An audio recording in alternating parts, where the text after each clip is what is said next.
एक गरीब बहीण आपल्या भावाकडे राखी बांधायला येते. राखी बांधल्यानंतर जेव्हा ती निरोप घेऊन निघायला लागते, तेव्हा भावाची बायको तिची एक जुनी साडी काढून तिला देते आणि म्हणते, "हे घे, तुझ्यासाठी एवढं पुरेसं आहे." हे ऐकून त्या बहिणीच्या डोळ्यात पाणी येतं आणि ती निघायला लागते. पण इतक्यात तिचा भाऊ ऑफिसची बॅग उघडतो आणि त्यातून एक नवीन साडी आणि मोबाईल फोन काढून बहिणीला देतो आणि प्रेमाने म्हणतो, "ताई, तू काळजी करू नकोस, मी आहे ना, हे घे तुझं गिफ्ट." हे पाहून बहीण आनंदाने उजळून निघते. पण तिथेच वहिनी मात्र खूप रागावते. नवरा तिला समजावतो आणि थोडं दाग दाखवतोही, पण ती रुसून घराच्या आत निघून जाते. काही दिवसांनी मात्र काही असं घडतं की तीच वहिनी जी रुसून बहिणीकडे दुर्लक्ष करून घरात निघून गेली होती, ती रडत रडत त्या नंदेकडे माफी मागायला येते आणि तिच्यावर गिफ्टचा वर्षाव करते. असं काय झालं होतं? खरी गोष्ट समजून घेण्यासाठी कथा संपूर्ण ऐका. उत्तराखंडमधल्या एका छोट्याशा गावात एक कुटुंब राहत होतं. त्या कुटुंबात आई आणि मुलगा एवढंच होतं. आईचं नाव होतं सरिता. सरिता एकटीच मुलाला वाढवत होती. ती इतरांच्या घरात मजुरी करून, धुणी भांडी कामं करून स्वतःचं आणि मुलाचं पोट चालवत होती. सरिताला एक मोठा भाऊ होता. त्याचं नाव होतं विजय. विजयची बायको म्हणजेच सरिताची वहिनी रंजू. रक्षाबंधन जवळ येत होतं. सणाच्या 2 दिवस आधीच सरिता भावाकडे जाण्याचा निर्णय घेते. ती साधं सरळ राहणारी, गरीब असली तरी तिला भावाशी भेटायला खूप आवडायचं.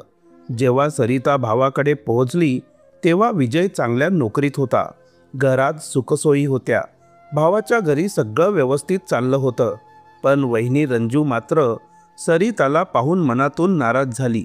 बाहेरून तिने हसत मुखाने स्वागत केलं, चहा पाणी दिलं, पण आतून ती त्रासली होती.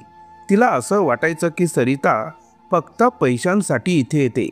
पण खरं म्हणजे सरिता कधीही पैशांच्या अपेक्षेने येत नव्हती. तिच्या नवऱ्याचा मृत्यू मुलाच्या जन्मानंतर थोड्याच दिवसात झाला होता. त्यानंतर आई वडील आधीच गेले असल्यामुळे तिच्यासाठी एकमेव आधार हा भाऊ विजयच होता. म्हणूनच ती वर्षातून एकदा राखीच्या दिवशी त्याच्याकडे जायची, त्याच्याशी बोलायची. विजय एका कंपनीत चांगली नोकरी करत होता. त्याच्या कमाईमुळेच घरात सुख आलं होतं. त्या सुखाचा गर्व रंजूला होता. म्हणूनच तिला गरीब नणंद खटकत होती. जेव्हा विजय घरी आला तेव्हा त्याने बहिणीला आणि तिच्या मुलाला पाहून खूप आनंद व्यक्त केला. पण रंजूच्या चेहऱ्यावरची चिडचिड त्याला दिसत होती. तो ओळखूनही गप्प राहिला. संध्याकाळ झाली. सरिता मुलासोबत एका खोलीत झोपायला गेली. विजय आणि रंजू त्यांच्या खोलीत बोलत बसले. तेव्हा रंजू पतीला म्हणाली, "ऐका, तुमची बहीण आली आहे. तिच्यासाठी काही नवीन वस्तू आणायची गरज नाही. माझ्याकडे एक साडी आहे, फक्त एकदाच घातली आहे. ती तिला देऊ, त्यात ती खुश होईल. तशीही ती साडी 3,000 रुपयांची आहे." हे ऐकून विजयला हातून खूप राग आला. पण तो तेव्हा काही बोलला नाही. तो जुन्या आठवणीत हरवला. त्याला तो दिवस आठवला जेव्हा त्याच्या बहिणीचं लग्न झालं होतं आणि आई वडील आपल्या मुलीवर अपार माया लुटायचे. पण हळूहळू काल बदलला. वेळ गेली आणि आई वडील या जगातून निघून गेले. त्यानंतर बहिणीची जबाबदारी फक्त भावावरच आली. पण बायकोला आधीपासूनच नंदेबद्दल तिरस्कार होता आणि त्यामुळे ती हळूहळू नवऱ्याला आपल्या जाळ्यात अडकवत गेली. मात्र आज तर तिने मर्यादाच ओलांडली होती. स्वतःच्या नंदेला जुनी साडी देण्याचं ती बोलत होती. भाऊ मात्र आपल्या बहिणीवर प्रचंड प्रेम करायचा आणि हे त्याला अजिबात मान्य नव्हतं. दुसऱ्या दिवशी सकाळ झाली. सकाळी विजय आपल्या कंपनीत निघून गेला. घरात मात्र रंजूने नणंद सरिताला कामाला लावलं. "दीदी, जरा कामात मदत कर ना. आता तू आलीच आहेस तर घर साफसफाई करूया." सरिताला याबद्दल अजिबात त्रास नव्हता. ती घर स्वतःचं समजून प्रेमाने काम करू लागली. ती फक्त मायेची भुकेली होती. तिने संपूर्ण घर चकचकीत करून टाकलं. सायंकाळी विजय घरी आला तेव्हा घर पाहून तो खुश झाला. त्याने पत्नीला शाबासकी दिली. खूप छान केलंस घर स्वच्छ करून. त्यावर रंजू म्हणाली, अहो, हे माझंच घर आहे, मी नाही तर कोण करणार. हे ऐकून विजयला थोडासा दिलासा मिळाला. पण त्याच वेळी सरिताचा मुलगा बोलून गेला, मामाजी, घर तर आईने आणि मामींनी दोघांनी मिळून साफ केलं आहे. हे ऐकताच रंजूचे डोळे लाल झाले. तिने रागाने मुलाकडे कटाक्ष टाकला. विजयला लगेच जाणवलं की रंजू चिडली आहे, म्हणून तो बोलणं सांभाळून म्हणाला, हो बाळा, घर तुझंही आहे ना. हे ऐकून रंजू थोडी शांत झाली आणि काही बोलली नाही. हळूहळू रात्र सरली आणि दुसऱ्या दिवशी होता रक्षाबंधन. सरिताने आपल्या भावाला राखी बांधली. तेवढ्यात रंजू लगेच एका पॉलिथिनमध्ये जुनी साडी घेऊन आली आणि म्हणाली, दीदी बघ, ही नवीनच साडी आहे, 3000 रुपयांची आहे. मी फक्त एकदाच घातली आहे, पुन्हा वापरली नाही. तू घाल, तुला खूप चांगली दिसेल. हे ऐकून सरिताच्या डोळ्यात पाणी आलं, कारण आतापर्यंत तिला नेहमी जुनी वस्त्रच मिळायची आणि आजही तेच झालं होतं. तिला तिच्या वहिनीच्या स्वभावाची कल्पना होती, म्हणून ती काही बोलली नाही. साडी हातात घेतली, पण तिच्या डोळ्यातले अश्रू मात्र दडले नाहीत. भाऊ विजयने ते पाहिलं. राखी बांधून झाल्यावर सरिता जायला निघाली, पण विजयने तिला थांबवलं. ताई, थांब, तुझ्यासाठी अजून काहीतरी आहे. त्याने पटकन आपली ऑफिसची बॅग उघडली. त्यातून एक नवीन साडी आणि एक न उघडलेला मोबाईल फोन काढून बहिणीच्या हातात दिला आणि म्हणाला, हे घे ताई, हे तुझं गिफ्ट आहे. ते देणं तर होतंच, पण हे सुद्धा घे, तुला खूप शोभेल. विजय गोष्टी सांभाळण्याचा प्रयत्न करत होता, पण रंजू संतापली. ती म्हणाली, मी तर सांगितलं होतं ना की पैसे खर्च करू नका म्हणून. ही साडी पुरेशी आहे आणि दीदीला कुठे बाहेर जायचं असतं का? ती तर इतरांच्या घरात कामच तर करते. हे ऐकताच विजयचा संयम सुटला. तो जोरात पत्नीवर ओरडला, तू कोण आहेस माझ्या आणि माझ्या बहिणीच्या मध्ये बोलणारी? तुला जितके पैसे हवे तितके मिळतात ना. घरात कसलीही कमतरता नाही. ही माझ्या बहिणीच्या हक्काची गोष्ट आहे आणि तिला मी देणारच. आम्ही दोघंही आई वडिलांची लेकरं आहोत. बहिणीला हवं तर प्रॉपर्टीतला हिस्साही घेऊ शकते, पण तिने कधीच मागितला नाही, त्यामुळे इतकं तर तिचा हक्क आहेच. आता इथे रंजू आपल्या नवऱ्याला काहीही बोलू शकत नाही, पण आपल्या नंदेला उलटसुलट बोलू लागते. या गोष्टी ऐकल्यावर नंदेच्या डोळ्यात अश्रू येतात.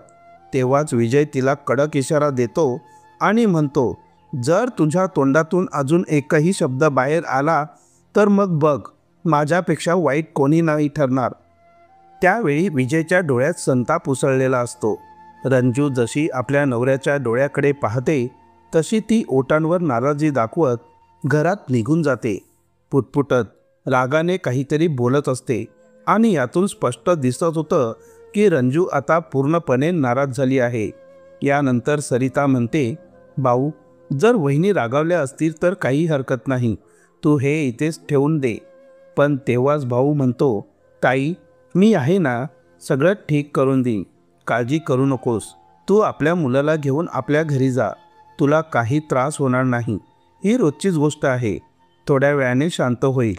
असं सांगून तो आपली बहिणीला हसत मुखाने निरोप देतो. सरिता देखील हसून परतते, पण मनात अनेक विचार घेऊन. ती मनाशी म्हणत असते, माझा भाऊ कसा आहे आणि माझी वहिनी कशा आहेत. खरं तर भाऊ आपल्या बहिणीवर खूप प्रेम करतो, पण वहिनीला अजिबात नको होतं की त्याने बहिणीला काही द्यावं, तिच्याशी प्रेमाने वागावं. कारण वहिनीला नवऱ्याने दिलेल्या सुखसंपत्तीचा अहंकार चढला होता. सरिता घरी पोहोचते आणि नवीन मोबाईलमध्ये आपली जुनं सिम टाकून भावाशी बोलायला लागते. ती म्हणते, भाऊ, या फोनची काय गरज होती? माझ्याकडे फोन होता ना. जरी तो हळूहळू चालत होता तरी चालतच होता. पण भाऊ म्हणतो, ताई, त्या दिवशी तू मला सांगितलं होतंस की भाऊ, कधीकधी फोन लागतच नाही, हँग होतो. त्याच वेळेस मी मनाशी ठरवलं होतं की या राखी पौर्णिमेला तुला भेट म्हणून मोबाईल देणार. पण जेव्हा माझ्या पत्नीने म्हटलं की जुनी साडी देऊ, तेव्हा मला खूप राग आला होता. म्हणून ऑफिसला जाताना नवीन साडी आणि नवीन फोन तुझ्यासाठी विकत घेतला. मी पत्नीला याबाबत सांगितलं नव्हतं, म्हणून हे सगळं घडलं. काही हरकत नाही. हे गिफ्ट तू ठेव. हा तुझ्या भावाचं गिफ्ट आहे आणि मी आहे तोवर तुला असं गिफ्ट देतच राहीन. यानंतर दोघांची बोलणी संपतात. पण विजयची पत्नी रंजू मात्र अजूनही त्याच्यावर रागावलेली असते आणि त्याच्याशी अजिबात बोलत नाही. घरकाम ती करते, पण नवऱ्याशी साधा संवादही ठेवत नाही. विजय 1-2 दिवस तिला समजावण्याचा प्रयत्न करतो, पण ती नखरे दाखवते. तेव्हाच विजय तिला स्पष्ट बोलून टाकतो, पहा, जर तुला रागावून राहायचंच असेल तर राहा आणि माहेरी जायचं असेल तर तिथे जाऊनही राहू शकतेस. मला काही फरक पडत नाही. पण माझ्या बहिणीवर जे प्रेम आहे ते कायमच राहील, कारण तिचं कोणी नाही आहे. फक्त आपणच आहोत ज्यांना ती आपलं म्हणू शकते. आपल्या आधारावरच ती आपलं आयुष्य जगते. रंजू हे सर्व काही शांतपणे ऐकते, पण काहीही बदल करत नाही. तशीच घरात राहते. हळूहळू वेळ जातो आणि घरात सतत कलहाचं वातावरण असतं. अशा रीतीने 6 महिने उलटतात. 6 महिन्यांनंतर रंजू आपल्या नवऱ्याशी पुन्हा बोलायला लागते, पण ती एकदम स्पष्ट सांगते, मी तुझ्या बहिणीशी काही संबंध ठेवणार नाही, तू ठेवू शकतोस. असं म्हणून नवरा बायकोत सुलह होते. कारण रंजू माहेरीही जाऊ शकत नव्हती. तिथेही भाऊ भाऊजाईंनी नंदेला स्वीकारलेलं नसतं. त्यामुळे तिथेही ती केवळ औपचारिकतेसाठीच जाते. पतीला मात्र याची अजिबात पर्वा नसते की पत्नी बहिणीशी बोलेल की नाही. त्याला फक्त आपल्या बहिणीचं भलं हवं असतं, कारण ती त्याच्यापेक्षा लहान आहे आणि आई वडील गेलेले असल्याने तिची जबाबदारी त्याच्यावरच आहे. असं करत करत आणखीन काही दिवस जातात. पण काही दिवसांनी अचानकच अशी एक बातमी रंजूच्या कानावर येते की ती ऐकून ती हुंदक्यांनी रडू लागते. संध्याकाळच्या वेळेस रंजूला एक बातमी समजली आणि ती आपल्या बेडरूममध्ये बिछाण्यावर बसून फुटाफूट रडत होती. पती जेव्हा ड्युटीवरून घरी आला तेव्हा घरात येऊन त्याने पत्नीला हाक मारली, पण त्याला पत्नीच्या रडण्याचा आवाज ऐकू आला आणि तो घाबरलेला तिच्या खोलीत शिरला. कारण त्याला भीती वाटत होती की काही वाईट घडलं नसेल ना. तो आत गेल्यावर विचारू लागला, रंजू, काय झालं? तू असं का रडतेस? तेव्हा पत्नीने घाईघाईने डोळ्यातले पाणी पुसले आणि म्हणाली, माझ्या बहिणीच्या नवऱ्याला फार भयंकर आजार झालाय आणि त्यांच्याकडे पैसाही नाही. त्याला वाचवण्यासाठी पैसे हवे आहेत. तुझ्याकडे असतील तर प्लीज दे. हे ऐकल्यावर विजय थोडा वेळ विचारात पडला आणि म्हणाला, माझ्याकडे जेवढे पैसे आहेत तेवढे मी देतो, पण सांग किती पैशांची गरज आहे? पत्नीने सांगितलं की इलाजासाठी साधारण 10 लाख रुपये लागतील आणि त्या 10 लाखात त्याचा जीव वाचू शकेल. विजय म्हणाला की रंजू, माझ्याकडे कसोशीने फक्त 5 लाख जमले आहेत. हे 5 लाख घेऊन तू तुझ्या बहिणीकडे जा. संकटाच्या वेळी आपल्यांनीच उपयोगी पडावं लागतं. दुसऱ्या दिवशी त्याने 5 लाख रुपये काढून पत्नीच्या हातात दिले आणि म्हणाला, तू तिथे कितीही दिवस राहिली तरी हरकत नाही.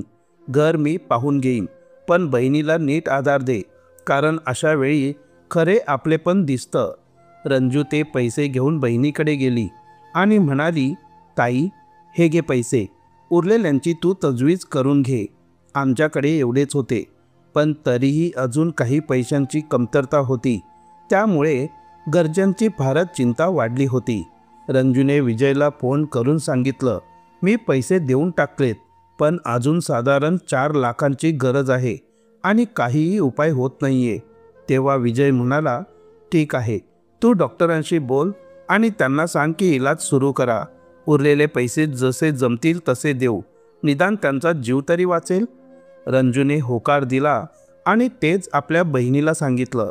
इतक्यात सरिताचा फोन आला. तिने भावाला विचारलं, भाऊ, सगळं ठीक तर आहे ना? विजय म्हणाला, सगळं तर ठीक आहे, पण तुझ्या वहिनीच्या बहिणीच्या नवऱ्याचा जीव धोक्यात आहे. इलाजासाठी 10 लाख रुपये लागत आहेत. 5 लाख दिले आहेत, पण अजून 4 लाख कमी पडत आहेत. हे ऐकताच सरिताला धक्का बसला, कारण तिला माहीत होतं की नवऱ्याविना आयुष्य किती कठीण असतं. ती म्हणाली, भाऊ कुठूनही काही जमलं नाही का? विजय म्हणाला, नाही ताई, माझ्याकडे जे काही होतं ते दिलं, पण अजून जमलेले नाही. तेव्हा सरिता म्हणाली, भाऊ जर अशी स्थिती आहे तर मीही त्यांना बघायला जाणार आहे, कारण काय होईल सांगता येत नाही. अशा वेळेस माणुसकी दाखवायला हवी. विजयने मान डोलावली, ठीक आहे ताई, उद्या सकाळी ये. मी सुद्धा हॉस्पिटललाच जाणार आहे. डॉक्टरांना विनंती करायची आहे. सरिताने फोन ठेवला, पण तिच्या मनात विचारांची गर्दी सुरू झाली होती. दुसऱ्या दिवशी सकाळी ती लगेच भावाच्या घरी आली आणि तिथून दोघंही थेट हॉस्पिटलला गेले. तिथे पोहोचल्यावर त्यांनी पाहिलं की घरच्यांची अवस्था फारच बिकट आहे. डॉक्टरांनी इलाजाला नकार दिला होता. विजयने खूप प्रयत्न करूनही डॉक्टरांना समजावायचा प्रयत्न केला, पण त्यांनी ठाम नकार दिला. हे दृश्य पाहून सरिताला राहावेना. ती थेट आपल्या वहिनीच्या जवळ गेली आणि आपल्या खांद्यावर लटकलेल्या पिशवीतून एक पोटली काढली. त्या पोटलीत तिचे दागिने होते, जे आई वडिलांनी कधी काळी तिला भेट म्हणून दिले होते. ते दागिने तिने वहिनीच्या हातात ठेवले आणि म्हणाली, वहिनी, हे दागिने घ्या. हे विकून तुमच्या बहिणीच्या नवऱ्याचा इलाज करून टाका, कारण नवऱ्याविना जगणं किती कठीण असतं ते मी अनुभवलंय. मी दुसऱ्याला तोच दुःख देऊ शकत नाही. आता जसं रंजू हे बघते की तिची ती नणंद, जिच्याशी बोलायलाही तिने नकार दिला होता आणि ठामपणे म्हटलं होतं की मी तिच्याशी कधीच बोलणार नाही, तीच नणंद इतकी गरीब असूनही तिच्या बहिणीच्या नवऱ्यासाठी आपले सारे दागिने देत आहे, तेव्हा रंजूच्या डोळ्यातून अश्रू वाहू लागतात. ती हुंदके देत आपल्या नंदेकडे माफी मागू लागते. तेवढ्यात विजयही तिथेच असतो. तो हे सगळं बघून स्वतःलाही डोळ्यात पाणी आणतो. पण त्याच वेळी सरिता म्हणते, वहिनी, आता या गोष्टींना वेळ नाहीये. हे दागिने घेऊन जा, विकून पैसे आणा आणि लगेच त्यांच्या उपचाराला सुरुवात करा. यानंतर रंजू ते दागिने घेऊन बहिणीकडे जाते. जसं ते दागिने विकायला निघतात तेव्हाच त्यांचा एक नातेवाईक येतो, ज्याला त्यांनी पैशांसाठी सांगितलेलं होतं. तो थेट 4 लाख रुपये घेऊन येतो. जेव्हा तो सांगतो की माझ्याकडे 4 लाख रुपये आहेत, तेव्हा रंजू दागिने विकण्याचा विचार बदलते. ती दागिने परत घेऊन नंदेकडे जाते आणि म्हणते, पैशांचा बंदोबस्त झाला आहे, आता हे विकण्याची गरज नाही.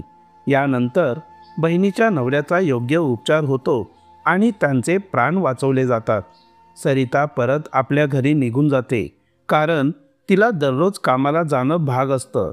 काही दिवसांनी जेव्हा बहिणीचा नवरा पूर्णपणे बरा होतो आणि रंजू आपल्या घरी परत येते, तेव्हा एक दिवस ती आपल्या नवऱ्याला म्हणते, चला आपल्याला दीदींना भेटायला जायचं आहे.